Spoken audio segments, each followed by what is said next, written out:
সর্বশেষ যে ব্যক্তি জাহান্নাম থেকে মুক্তি লাভ করবে তাকে আল্লাহ পাক বলবেন, ফেরেশতাদেরকে বলবেন, ও আমার ফেরেশতারা, আমার এই বান্দাকে জান্নাত এবং জাহান্নামের মাঝখানে রেখে দাও। জান্নাত এবং জাহান্নামের মাঝখানে লোকটি যখন থাকার জায়গা পাবে, সে জান্নাতের দিকে তাকায়া দেখবে আর কাঁদতে থাকবে। আল্লাহ পাক জিজ্ঞেস করবেন, বান্দারে, যুগের পর যুগ ধরে জাহান্নামে কেঁদেছ, আমি রব্বুল আলামিন জাহান্নাম মাফ করে দিয়া জান্নাত জাহান্নামের মাঝখানে রেখে দিয়েছি, আযাব থেকে তো বেঁচে গেছো, এখন কান্দো কেন? লোকটি বলবে, রব্বুল আলামিন কান্দি এই কারণে, জাহান্নাম থেকে মাফ করেছো, তোমার শুকরিয়া আদায় করি। জান্নাত তো আমার কপালে নাই, কিসমতে নাই, কিন্তু জান্নাত আমি এখান থেকে দেখতে পাচ্ছি, জান্নাতের সুঘ্রাণ আমার নাকে আসতেছে, কপালে নাই যাওয়ার। আমি কাঁদি এই জন্য, তুমি যদি মেহেরবানি করে আমাকে জান্নাতের দরজার কাছে একটু দাঁড় করায় দিতা, প্রাণ ভরে তোমার জান্নাতের দৃশ্যটা একটু দেখতাম। আল্লাহ পাক তার আরজি পূরণ করবেন, বলবেন যাও, ফেরেশতাদের বলবেন এর জান্নাতের দরজার কাছে দাঁড় করায় দাও। জান্নাতের দরজার কাছে দাঁড়িয়ে লোকটি আবার কান্না শুরু করবে। আল্লাহ পাক প্রশ্ন করবেন, এবার কান্দো কেন? লোকটি বলবে, রব্বুল আলামিন কান্দি এই কারণে, জান্নাতের এই দরজায় দাঁড়ায়া জান্নাতের অফুরন্ত নেয়ামত কিছুই ভালো করে দেখা যায় না, শুধু অল্প জায়গা দেখি। যদি তুমি আমারে দয়া করে জান্নাতের মাঝখানে দাঁড় করায় দিতা, চতুর্দিকে তাকায়া তাকায়া দেখা কলিজারে ঠান্ডা বানাইতাম। তবে আমি ওয়াদা করি, জান্নাতের কোনো নাজ নেয়ামত, কোনো ফল আমি খাবো না, ধরবো না, সইব না। একটুখানি মেহেরবানি করে মাঝখানে দাঁড় করাইয়া দাও, জান্নারে ঠান্ডা করি। আল্লাহ রব্বুল আলামিন ফেরেশতাদের বলবেন, আমার এই বান্দারে জান্নাতের মাঝখানে দাঁড় করাইয়া দে। আল্লাহর নবী বলেন, জান্নাতের মাঝখানে দাঁড়িয়ে লোকটি আগের চাইতে আরো জোরে চিৎকার মেরে কাঁদতে থাকবে। আল্লাহ পাক বলবেন, বান্দারে কি হলো তোর? দরজার কাছে আসতে চাইছিলে, আইনা দিলাম। আবার এবার মাঝখানে আসতে চাইছো, তাও এনে দিয়েছি, আবার কান্দো কেন? লোকটি বলবে, রব্বুল আলামিন এবার কান্দি এই জন্যে, তুমি যখন দয়া করে একটিবার জান্নাতের মাঝখানে এনে আমাকে দাঁড় করায় দিয়েছ, তুমি রহমান রহিম গফুরুর রহিম, এই জান্নাত থেকে আবার আর বাইর করে দিও না। আল্লাহ রাব্বুল আলামিন বলবেন, ও আমার বান্দারে, আমার এই জান্নাত তোর খুব পছন্দ হয়েছে নাকি? লোকটি বলবে, রব্বুল আলামিন কলিজা ঠান্ডা হয়ে গেছে, ভাবতেও পারি না এই জান্নাত এত সুন্দর। আল্লাহ পাক বলবেন, বান্দারে এরকম একটি নয়, দুইটা নয়, তোর জন্য আমি 10টা জান্নাত এইরকম রিজার্ভ করে রাখছি। সুবহানাল্লাহ। আল্লাহ পাককে ভয় করে পৃথিবীর সমস্ত পাপ থেকে যারা নিজেকে রক্ষা করবে, আল্লাহ তাদের জন্য এই জান্নাত রেখে দিয়েছেন। সুবহানাল্লাহ। সেই জান্নাতের রিসিপশন আপনারা আন্দাজ করতে পারবেন না, রিসিপশন কারে কয়। কি এর প্রধানমন্ত্রী আর প্রেসিডেন্ট, 4-5টা পুলিশ আর আর্মি আসে একটা ফট করে সেলুট মারলো, বাস শেষ হয়ে গেল, এরকম না। জান্নাতীদেরকে রিসিপশন দেওয়া হবে। জান্নাতীরা যখন আল্লাহর হুকুমে জান্নাতের দিকে যেতে লাগবে, আর যখন জান্নাতের কাছে চলে যাবে, আল্লাহ রাব্বুল আলামিন শোনায় দিচ্ছেন, হাত্তা ইযা জাউহা ফুতিহাত আবওয়াবুহা ওয়া ক্বালা লাহুম খাজানাতুহা সালামুন আলাইকুম তিবতুম ফাদখুলুহা খালিদিন। সুবহানাল্লাহ। জান্নাতীরা যখন জান্নাতে প্রবেশ করার দরজার মুখোমুখি হবে, দ্বার রক্ষীগণ তখন বলবে, সালামুন আলাইকুম, আল্লাহর শান্তি তোমাদের উপরে বর্ষিত হোক। সুবহানাল্লাহ। দুনিয়ার টাটকা টাটকা সুখগুলি 2 পা দিয়ে ঠেলে দিয়েছ, টাটকা সুখগুলি গ্রহণ করো নাই, হারাম খাও নাই, আল্লাহর দ্বীন কায়েমের জন্য রক্ত দিয়েছো, জীবন দিয়েছো, কষ্ট করেছো, আল্লাহকে ভয় করেছো। আমাদের সালাম গ্রহণ করো, জান্নাতের মধ্যে ঢুকে যাও চিরকালের জন্য। সুবহানাল্লাহ। আর বাইর হওয়া লাগবে না, চিরকাল এই জান্নাতের মধ্যে তোমরা বসবাস করতে পারবে। আল্লাহ রাব্বুল আলামিনের ফেরেশতারা বলে দিবেন। জান্নাতের মধ্যে আল্লাহ পাক হুরদের সঙ্গে জান্নাতীদের বিয়ের ব্যবস্থা করে দিবেন। কোরআনে কারিমে আল্লাহ পাক বলেন, মুত্তাকিইনা আলা সুরুজিম মাসফুফাতিন ওয়া যাওয়াজনাহুম বিহুরিন ঈন।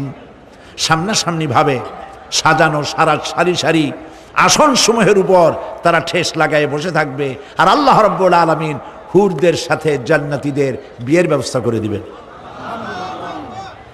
যেসব হুরের সঙ্গে বিয়ে হবে তাদের আল্লাহ পাক বিবরণ দিচ্ছেন কি রকম হবে তারা। লাম ইয়াতমিসহুন্না ইনসুন ওয়ালা জান। এর পূর্বে জিন এবং ইনসান এদেরকে কেউ স্পর্শ করে নাই। কি রকম তারা? কাআন্নাহুন্নাল ইয়াকুতু ওয়াল মারজান। যেমন ঝিনুকের ভিতরে মণিমুক্তা থাকে, এইভাবে আল্লাহ পাক তাদেরকে পবিত্র করে রেখে দিয়েছেন। আমার প্রিয় ভাইরা, আল্লাহ রাব্বুল আলামিন কোরআনে কারীমের ভিতরে বলেছেন, ফাবিআইয়ি আলা'i রাব্বিকুমা তুকাযযিবান। জান্নাত দান করে আল্লাহ পাক এবার জান্নাতীদেরকে সম্বোধন করে বলবেন, ইয়া ইবাদি লা খাউফুন আলাইকুমুল ইয়াওমা ওয়ালা আনতুম তাহজানুন। হে আমার বান্দারা, লা খাউফুন আলাইকুমুল ইয়াওম, আজ আর কোনো ভয় নাই। সুবহানাল্লাহ, সুবহানাল্লাহ। আজ আর কোনো ভয় নাই, কোনো চিন্তাও নাই, আরামে এই জান্নাতের মধ্যে বসবাস করো। এরপরে আল্লাহ পাক জিজ্ঞেস করবেন, ও আমার জান্নাতীরা, আমি যেসব ওয়াদা করছিলাম আমার ওয়াদা মোতাবেক সমস্ত নিয়ামত পেয়েছো? তারা বলবে, হ্যাঁ পেয়েছি, সব নিয়ামত আপনার ওয়াদা মোতাবেক সব পেয়েছি। আল্লাহ রাব্বুল আলামিন বলবেন, সব পাও নাই, ওয়ালাদাইনা মাজিদ, আমার কাছে আরো বেশি আছে। সুবহানাল্লাহ, আমার কাছে আরো বেশি আছে। জান্নাতীরা বুঝবে না সে আরো বেশিটা কি, এর থেকে আর বেশি কি। প্রিয় ভাই সব, নবী করিম সাল্লাল্লাহু আলাইহি সাল্লাম বলেছেন, জান্নাতের সুখ আর শান্তি কোন চোখ নাই যা দেখেছে, যা কোন অন্তঃকরণ নাই যা কল্পনা করতে পেরেছে। এই জান্নাত মুত্তাকিদের জন্য আল্লাহ রাখছেন। সুবহানাল্লাহ। জান্নাতীরা ভাবতেও পারবে না সেই নিয়ামতগুলি কি। প্রিয় ভাই সব,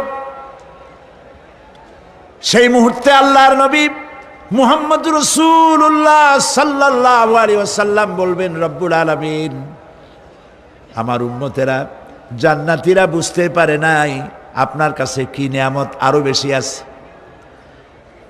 আমার এই উম্মতেরা জান্নাতীরা আপনার ওয়াদা মোতাবেক সব পেয়েছে, কিন্তু একটি জিনিস এখনো তাদের কিসমতে হয় নাই।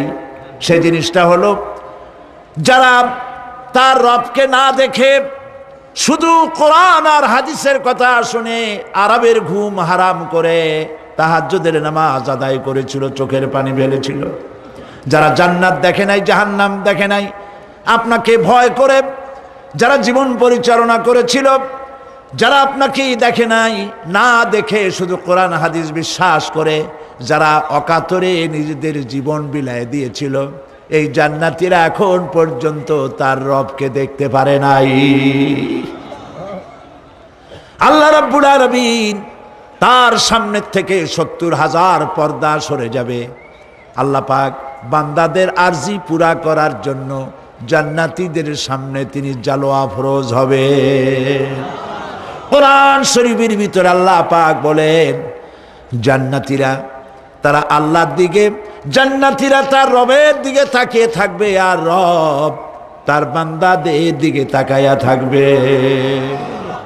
প্রাণ ভরে জান্নাতীরা রবকে দেখবে। সুবহানাল্লাহ। আল্লাহ পাককে দেখবে।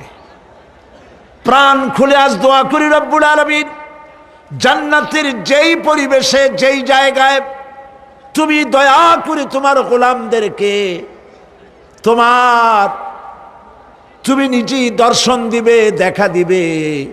মনিব গো, ও আমাদের রব, আজ এই বিশাল জনসমুদ্র নিয়ে তোমার দরবারে আবেগ ভরা কণ্ঠে বলি, যেই অনুষ্ঠানটি তুমি এমন মুবারক অনুষ্ঠান করবে যেখানে তুমি জান্নাতীদেরকে দেখা দিবে, ওই জান্নাতের কোনো একটি, ওই অনুষ্ঠানের কোনো একটি কোনায় কানায় আমাদেরকেও দাঁড় করাইয়া দেখার তৌফিক। প্রিয় ভাই সব, আল্লাহ রাব্বুল আলামিন মানুষের সামনে এত সব নিয়ামত রেখেছেন, এই জান্নাত দান করবেন। এরপরে আল্লাহ রাব্বুল আলামিন কোরআনে কারীমের মধ্যে বলেছেন, রব্বিস সামাওয়াতি ওয়াল আরদি ওয়া মা বাইনাহুমার রহমানি লা ইয়ামলিকুনা মিনহু খিতাবা। এসব পুরস্কার রয়েছে তোমাদের সেই রবের পক্ষ থেকে যিনি আকাশ আর জমিনের মালিক। সুবহানাল্লাহ বলবেন না? যার সামনে কথা বলার ক্ষমতা কারো হবে না। এটি একটি মারাত্মক কথা। কিয়ামতের দিন আল্লাহর দরবারে কেউ কথা বলতে পারবে না আল্লাহর নির্দেশ ছাড়া। একটি আকীদা পরিষ্কার করে নিয়ে যান আপনাদের, সে আকীদাটা এভাবে পরিষ্কার করুন, কোন পীর সাহেব, কোন খাজা বাবা, কোন মাওলানা, কোন মুহাদ্দিস, কোন বুজুর্গ আপনাকে সুপারিশ করতে পারবে না যদি না আল্লাহ পাক তাকে কথা বলার তৌফিক না দেন। মনে থাকবে এটা। আয়াতুল কুরসির ভিতরে আমরা পড়ি, মান যাল্লাযী ইয়াশফাউ ইনদাহু ইল্লা বিইজনিহি। আল্লাহ পাক বলেছেন কিয়ামতের দিন আল্লাহর দরবারে কার সাহস আছে কথা বলতে পারে? মান যাল্লাযী ইয়াশফাউ ইনদাহু ইল্লা বিইজনিহি। আল্লাহর অর্ডার ছাড়া, হুকুম ছাড়া আল্লাহর সামনে কথা বলার সেদিন কেউ থাকবে না। সুবহানাল্লাহ। কেউ কথা বলতে পারবে না। সুপারিশ করতে হবে আল্লাহ যারে বলেন তুমি করো, অমুকের জন্য করো, সেই ব্যক্তি শুধু তার জন্যই করতে পারবে, আর কেউ কথা বলতে পারবে না। সেই কঠিন হাসরের ময়দান, যেদিন শুধুমাত্র আল্লাহ পাক কথা বলবেন, আর যারে বলতে বলবেন সেই কেবলমাত্র বলতে পারবে। সুপারিশ এটি আল্লাহ পাক কিয়ামতে পারমিশন দিলে বলা যাবে। হযরত ইব্রাহিম আলাইহিস সালাম কিয়ামতের দিন তার নিজের পিতা সম্পর্কে সুপারিশ করবেন, রব্বুল আলামিন আমার আব্বার জন্য সুপারিশ করতেছি, মেহেরবানি করে জাহান্নাম থেকে তারে আপনি রক্ষা করুন। আল্লাহ রব্বুল আলামিন বলবেন, ইব্রাহিম তোমার সুপারিশ মঞ্জুর হবে না। প্রিয় ভাই সব, একটু মাথা খাটান, চিন্তা করেন। উলুল আযম পয়গম্বর, জাতির পিতা। কে জাতির পিতা? চিল্লায় বলুন, কলিজা সাফ করে ফেলুন। মুসলমানদের জাতির পিতা হাফিজ হাবি কেউ হতে পারে না।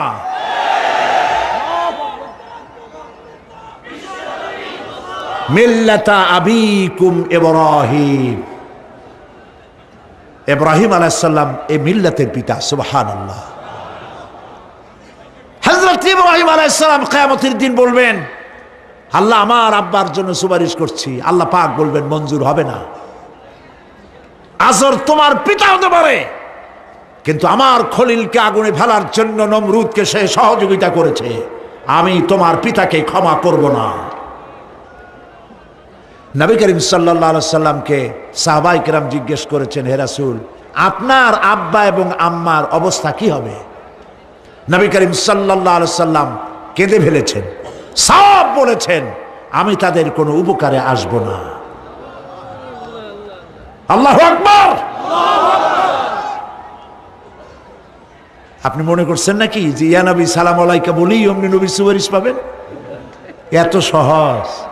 কতগুলা রসগোল্লা খাইলেন আর বড় একটা মিছিল করলেন আর অমনি চলে যাবেন? পৃথিবীর সব মানুষ, সাহাবায়ে কেরাম বাদ দেন, পৃথিবীর সমস্ত মানুষ একত্রিত হয়ে আবু তালেব রাসূলুল্লাহকে যে ভালোবেসেছেন, ওর 1000 ভাগের 1 ভাগও সারা দুনিয়ার মানুষ রাসূলুল্লাহকে ভালোবাসতে পারবে? পারবে? নিজের ছেলে আলীকে, আলী রাদিয়াল্লাহু তাআলা আনহুকে আলাদায় বিছানায় শোয়াইয়া, ছোট্ট মানুষ হযরত আলী আলাদা জায়গায় রাখিয়া মুহাম্মদুর রাসূলুল্লাহ সাল্লাল্লাহু আলাইহি ওয়াসাল্লাম এতিম মানুষ তারে কলিজার সাথে বুকের মধ্যে আশ্রয় করে দিয়ে আগলে রেখেছেন বুক ভরে। সেই আবু তালেব মৃত্যুর সময় নবী করিম সাল্লাল্লাহু আলাইহি ওয়াসাল্লাম বলেছিলেন, চাচা একটি বার আমার কানে তাওহীদের কালেমা শোনায় দেন। আবু তালেব, তার কিসমতে ছিল না কালেমা। মরে যাওয়ার পর একজন সাহাবী বলেছিলেন, ইয়া রাসূলুল্লাহ, মৃত্যুর সময় আবু তালেবের মুখ আমি নড়তে দেখেছি, তিনি কালেমা পড়েছেন সম্ভবত। রাসূলুল্লাহ সাহেব বলেছেন, আমি শুনি নাই। এত ভালোবাসার পরেও হাদিস শরীফে এসেছে আবু তালেব জাহান্নামে যাবে। কোথায় যাবে? জাহান্নামে। সবচাইতে কম আযাব হবে কার? আবু তালেবের। কম আযাবটা কি? হাদিস শরীফে এসেছে কম আযাব হলো জাহান্নামের আগুন দিয়ে 1 জোড়া জুতা তৈরি করে আবু তালেবের পায়ে পরিয়ে দেওয়া হবে।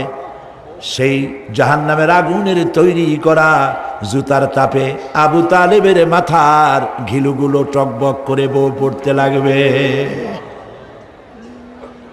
এত ভালোবেসে যদি কিয়ামতে উপায় না হয়, আপনি ইয়া নবী সালাম আলাইকা, ইয়া রাসূল সালাম আলাইকা, আর কতগুলো জিলাপি খাইলেন, বড় একটা মিছিল করলেন। প্রিয় ভাই সব, এইসব বেদাত ছাড়ুন, এগুলি সুস্পষ্ট বিদআত। রাসূলুল্লাহকে ভালোবাসবেন, সাহাবীরা যেভাবে ভালোবেসেছেন ওইভাবে ভালোবাসবেন। আল্লাহ রাব্বুল আলামিন বলেন, যালিকাল ইয়াউমুল হক ফামান শাআ আত্তাখাযা ইলা রাব্বিহি মাআবা। এই দিনটি অবশ্যই আসবে, সেদিনটি নিশ্চিতভাবে আসবে। আর এখন যার ইচ্ছা সে তার রবের দিকে অগ্রসর হোক। ইন্না আনজারনাকুম আযাবান করিবান ইয়াওমা ইয়ানজুরুল মার'উ মা কদ্দামাত ইয়াদাহু ওয়া ইয়াকুলুল কাফিরু ইয়া লাইতানি কুনতু তুরাবা। ইন্না আনজারনাকুম আযাবান করিবা, খুব নিকটবর্তী একটি আযাব সম্পর্কে আমি তোমাদেরকে সতর্ক করে দিলাম। কে বলতেছেন? আল্লাহ পাক। লক্ষ্য করুন আল্লাহ কি বলছেন, খুব নিকটবর্তী একটি কঠিন শাস্তি, আযাব অর্থাৎ কিয়ামত, এ সম্পর্কে আমি তোমাদেরকে সতর্ক করে দিলাম।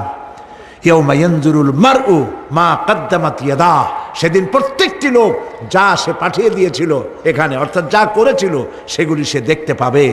আর তখন ওয়ায়াকুলুল কাফিরু ইয়া লাইতানি কুনতু তুরাবা। সেই কিয়ামতের ময়দানে অবস্থা দেখে কাফেররা বলবে, আহারে মানুষ না হইয়া যদি মাটি হইয়া যেতাম, যদি মাটি হতাম, যদি মানুষ না হয়ে না জন্মাতাম, আজ এই হাসরের ময়দানে এইখানে এই বিচারের মুখোমুখি হতাম না, মাটি হইলে বরং অনেক ভালো হতো। এই পৃথিবীতে আমরা এসেছি, চলে যাব, যাওয়ার আগে এই কোরআন একটি বিশাল জনগোষ্ঠী এমন বানাতে চেয়েছে যে জনগোষ্ঠী এই কোরআন দিয়ে একটি বিশাল সমাজ গড়বে, রাষ্ট্র গড়বে, এমন রাষ্ট্র গড়বে যেই রাষ্ট্রে দুঃখ থাকবে না, অশান্তি থাকবে না, যেখানে সুখ থাকবে, সমৃদ্ধি থাকবে, আর কিয়ামতের দিন আল্লাহর জান্নাতে তারা চলে যাবে। তেমন একটি সমাজকে আমরা চাই। সবাই বলেন সেরকম একটি সমাজকে আমরা চাই। প্রিয় ভাই সব, কিয়ামতের দিন আমরা যেতে চাই জান্নাতে। কোথায় যেতে চাই বলেন? জোরে বলেন।